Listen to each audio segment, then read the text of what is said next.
All right. False start aside. Controls should be good now.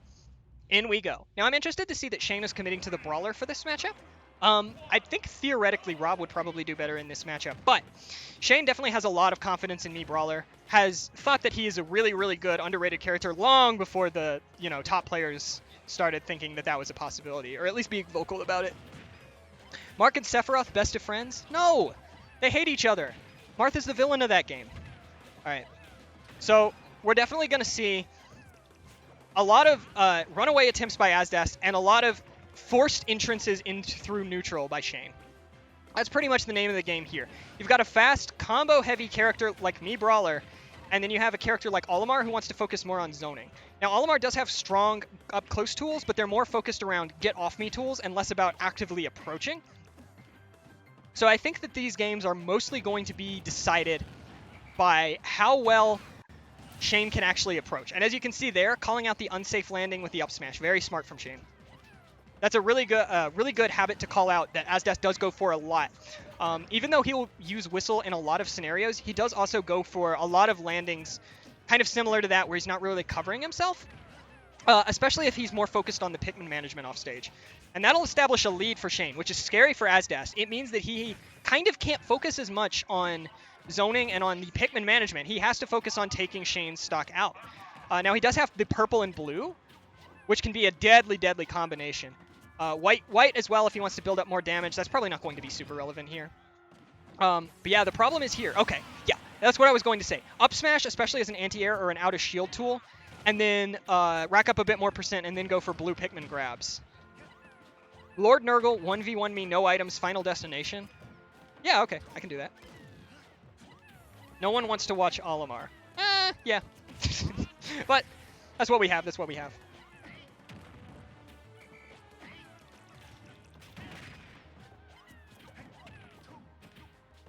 All right, and as we can see, this is where asddast gets really scary. Once you're at even stocks with him, it feels like it takes him about 10 seconds to put you at kill percent. And there you go, just right off the top. No hesitation, no waiting for an air dodge, just you're gone. And Shane going for a bit of a risky gambit there on the down air. Not necessarily risky, but I think a bit ballsy. I don't think it's likely that asddast of all players is going to get hit by that. And now we see the tables have reversed. Now asddast has all the time in the world to run away, and Shane is going to have to start forcing his approaches a little bit more. And that's going to be really scary because some of me Brawler's approach tools, while powerful, are also pretty unsafe if you're not getting them. Like that down B. That down B has a ton of lag. asddast is going to be able to put on a ton of percent if he's able to catch on to that down B habit. And that's definitely a case, too, where Shane can have a really unfortunate habit of down being at the wrong times. Really good recovery from Shane there. I think a lot of me Brawlers would just assume they were dead in that scenario, but if you have that down B, that is a case where it uniformly helps. You can actually recover from much better distances there. That being said, asddast takes game one. Pretty solid win. I would not be shocked to see Shane switch to Rob unless he really wants to make the me Brawler work at this message. Negan should be in Smash, but they usually don't add... They've only added like a couple of Tekken characters, like 3 or 4, so I don't think that they would add Negan.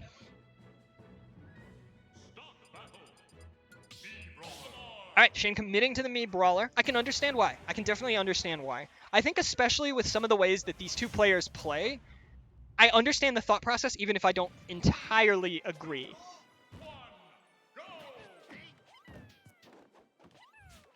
Alright. We already see that at the beginning of this game, a bit more of a reserved approach. Shane was definitely doing a fair bit of camping in neutral in the last match, waiting for asddast to provide openings. But in this match, he's got an extra platform up there at the top. That's going to make a lot of difference. I think this was a fantastic counterpick from Shane, not even withstanding the fact that me Brawler has some really crazy kill confirms on this stage. Ooh, for a second there, I thought Shane was dead. I thought he sniped his jump. Yeah, so that's not quite percent, but me Brawler can just explode your stock so early on this stage, especially on Yoshi's. It's really scary, and I believe that most of his links into that up B are actually true on the platforms. So asddast has to be extremely careful to not be challenging Shane up on those platforms. Shane, again, establishes himself an early lead. Now it becomes a game to see how quickly can asddast revert the status of this. And because Shane has that extra platform opportunity, I think it's going to be harder. That being said, asddast has been really good at timing how to call out Shane's approach options here. Like, look at that. Look at that. That was basically asddast had solid reads in 3 interactions, took Shane from 50 to death. That's basically all that stock was. And that's all he needed because he had hard reads on how Shane was going to approach. He had hard reads on his habits. And boom. Now, again, asddast immediately is snowballing himself into the lead. This is why asddast is such a scary player. Once he catches on to your habits, he is going to be absolutely ruthless. There's just no getting back from it, you know? Some characters have better tools than others to deal with that. That might have been a 0 to death, honestly. I think it was pretty close to a 0 to death. I think maybe Shane got a hit. But this is crazy. And now, again, we're in the exact same position. Shane almost just died at an extremely early percent. And now he's going to have to, again, be forcing those openings. And he's already been called out so many times by asddast for forcing opens.